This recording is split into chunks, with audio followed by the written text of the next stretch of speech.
Hello everyone, আসসালামু আলাইকুম। কেমন আছেন সবাই? আশা করি সবাই খুব ভালো আছেন। এই তো আলহামদুলিল্লাহ আমরা অনেক অনেক ভালো আছি। ওয়েলকাম জানাচ্ছি নতুন একটি ভিডিও দেখার জন্য। তো আজকে আমি আপনাদের সাথে শেয়ার করব আমি কিভাবে মাংস দিয়ে বুটের তরকারি রান্না করে থাকি। তো প্রথমে বুটগুলোকে আমি ভিজিয়ে রেখেছিলাম, তারপরে ভালোভাবে প্রথমে ধুয়ে নিয়েছি, তারপর ভালোভাবে ভিজিয়ে রাখবো আর কি। ভিজানো হয়ে গেলে তারপরে আমি সেটা নিয়ে নেব। আর এদিকে মাংসটা বের করে রেখেছি। আসলে এর মধ্যে মাংস না, এর মধ্যে চর্বি বেশি আছে। এটা হচ্ছে কুরবানির চর্বি, তো বেশি চর্বি ছিল, সেগুলো আমি আলাদা করে রেখেছিলাম। সাথে কিছুটা মাংসও রেখে দিয়েছিলাম বুট টুট ঘাটি করার জন্য, এরকম জাতীয় ঘাটি খিচুড়ি টিচুড়ি এগুলো খাওয়ার জন্য। কারণ মাংসের মধ্যে অতিরিক্ত তেল থাকলে আসলে সেটা খেতে একদমই ভালো লাগে না। তো মাংসটাকে আমি ভালোভাবে ধুয়ে নিলাম। আর এদিকে নিয়েছি কাঁচামরিচ, রসুন, শুকনো মরিচ, আদা, তারপরে রসুন কুচি, সবগুলো আমি একসাথে ব্লেন্ড করে নিলাম। নিয়ে এখন পেঁয়াজ কুচি দিয়ে দিচ্ছি। এর মধ্যে দিয়ে দিলাম ব্লেন্ড করা মশলাগুলোকে, দিয়ে দিচ্ছি হলুদ গুঁড়ো, জিরা গুঁড়ো, স্বাদ মতো লবণ এবং গরম মশলা। সব কিছু একসাথে দিয়ে আমি এটার মধ্যে একটু তেল দিয়ে দিলাম। হাত দিয়ে একটু মেখে নেব। সবগুলো উপকরণ একসাথে ভালো করে মেখে নিয়ে তারপর একে সামান্য পরিমাণে পানি দেবো। খুব একটা বেশি পানি দেবো না, জাস্ট সিদ্ধ হওয়ার মতো একটু পানি দিয়ে দেবো এর মধ্যে। দিয়ে মাংসটাকে রান্না করে নেব। আর এদিকে বুটটা আমি নিয়ে নিয়েছি, বুটটাকেও ভালোভাবে দিয়ে নিলাম। এর মধ্যে দিয়ে দিলাম রসুন, পেঁয়াজ এবং কাঁচামরিচ। এগুলো সব কিছু এর মধ্যে দিয়ে দিব। এর মধ্যে আগে আমি লবণ দেবো না, জাস্ট এগুলো দিয়ে দিব, হলুদ গুঁড়ো আর হচ্ছে জিরা গুঁড়ো দিয়ে এটাও আমি ভালোভাবে মেখে এটা সিদ্ধ করতে বসিয়ে দিয়ে দিব। আর এদিকে আমার মাংসটাও সিদ্ধ হয়ে গেছে। আমার মাংসটা সিদ্ধ হয়ে গেলে আমি ভালোভাবে কষিয়ে নিচ্ছি মাংসটাকে। আমি দুই পাশে দুইটা দিয়ে দিয়েছি রান্না করতে। এক পাশে বুট সিদ্ধ দিয়ে দিয়েছি, আর পাশে দিয়ে দিয়েছি মাংসটা।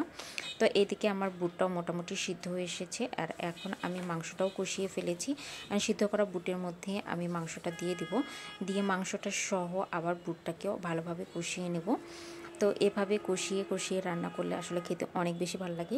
আর কে কীভাবে রান্না করেন সেটাও আমাকে অবশ্যই কমেন্টসে জানাবেন। তো আমি তো এইভাবে রান্না করি। তো বেশ কিছুটা সময় আমি কষিয়ে নিলাম, যেহেতু বুটটাও সিদ্ধ হয়ে গেছে, মাংসটাও সিদ্ধ হয়ে গেছে, জাস্ট কষানো হয়ে যাবে। আর আমার বুটটা একটু বেশি সিদ্ধ হয়ে গেছে, কষাতে গিয়ে গলে যাচ্ছে, যার জন্য আমি ভালো করে কষাতেও পারছিলাম না। একটু কম সিদ্ধ করে নিলে কষাতে ভালো হয় আর কি, কারণ বুটের গন্ধটাও তাহলে থাকে না।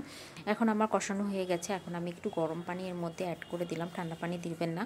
বুটের তরকারিতে সবসময় গরম পানি দিলে বুটের তরকারির টেস্টটা বেশি ভালো হয়, ঠান্ডা পানি দিলে টেস্টটা একটু কম হয় আর কি। তো এখন আমি পানি দিয়ে নেড়ে ছেড়ে এখন আর একটু সময় রান্না করবো। আর আমি ঢেকে দেবো না, কারণ আমার বুট অলরেডি সিদ্ধ হয়ে গেছে, একদমই গলে গলে যাচ্ছে, সেই জন্য আমি ঢেকে রান্না করব না, আমি একটু খুলেই রান্না করছি। তো আমার এই যে বলকও এসে গেছে, কারণ গরম পানি দিয়ে দিয়েছিলাম এর মধ্যে, সেই জন্য বলকটাও এসে গিয়েছে।